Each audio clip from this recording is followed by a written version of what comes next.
This is my trauma assessment. Okay, so you're responding to a 6-year-old male who fell off a ladder while hanging up Christmas lights. He complains of neck pain and shortness of breath. JC. So the MOI is the patient that fell off. PP is my scene safe. You're seen safe. And MOI is that a 60-year-old patient fell off his ladder and is having neck pain and shortness of breath.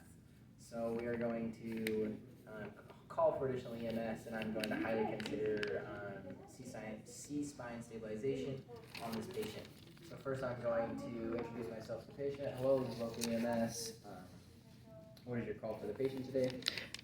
So I just fell off my ladder. I have some neck pain and shortness of breath. Okay, sweet. So the patient is alert, so he's communicating with me. He just restated what dispatch told me. So first I'm going to go into my primary assessment of the patient. So sir, you open your mouth for me. You look at his mouth, you see no airway obstruction. No airway obstruction. Then I'm going to look at his breathing. So I'm going to osculate and listen. And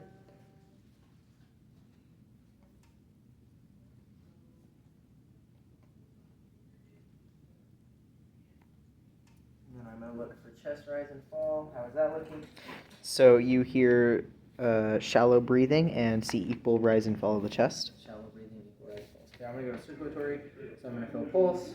You feel a strong bounding pulse. Strong bounding pulse. I'm going to look for color.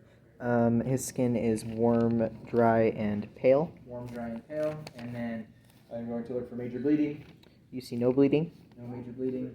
And then I am going to now assess shock. So at this point, I don't think the patient has shock, but he was outside, so I'm going to give him a blanket for warmth. And then the patient is having some shallow breathing and a little bit of neck pain, so I'm going to give him some high concentration of O2 on a non-rebreather mask at 15 liters per minute. Okay.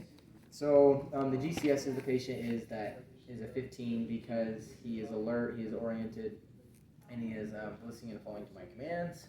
So then I'm going to hop into my secondary assessment of the patient. So I'm going to be palpating and feeling a head-to-toe exam on the patient. So I'm going to be feeling head, and then I'm going to do decap BTLS throughout this whole patient. So how is his head feeling? So you feel no crepitation. The head feels good. No crepitation, head feels good. And then also that the patient is having neck pain, I would have someone do a C-spine hold on the patient already, and then I'm thinking about C-spine stabilization another way. So then I'm going to be looking at his ears after I feel his head. No ear drainage. No ear drainage. Okay, and his eyes. Eyes look good. And his nose, and I've already checked his mouth. There is no obstruction. Everything else looks good. Okay, I'm going to be checking his trachea and his neck and making sure his trachea is not moved in either direction. There's no tracheal deviation. And then his jugular veins are looking normal. Jugular veins look normal. Okay, I'm going to work my way. I'm going to feel the back of his neck right here and just ask him what he is feeling. There is some tenderness and pain in the back of his neck. Tenderness and pain in the back of the neck. Okay, and I'm working my way down the clavicle. Clavicle feels good. I'm going to feel the sternum. There's no issues with the sternum. I'm going to feel the ribs. Rib feels intact. Rib feels good. I'm working my way down to the abdominal cavity.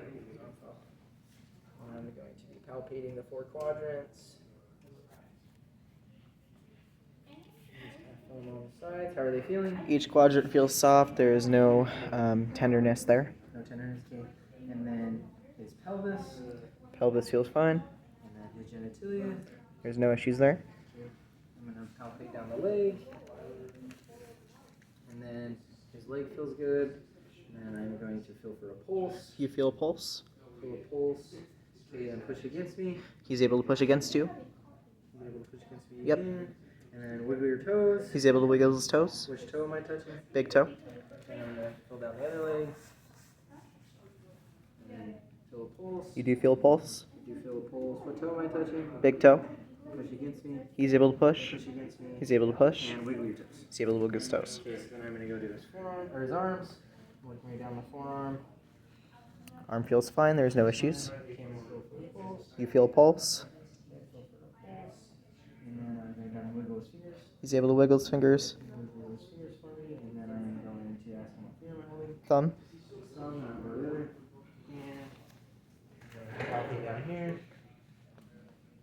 Now wiggle your fingers for me. He's able to wiggle his fingers. Which finger am I touching? Index finger. Index finger. Okay, sweet. So at this point, I'm actually going to do a little bit of history on the patient, so I'm going to be asking him his sample questions. So, do you have any allergies? Patient has an allergy to penicillin. Penicillin, any medication you're taking? No medications. And then what was your last oral intake?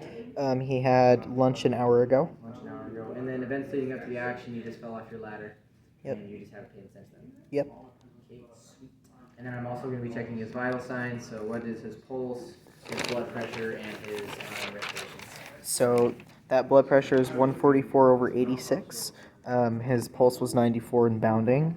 His respirations were 20 and shallow.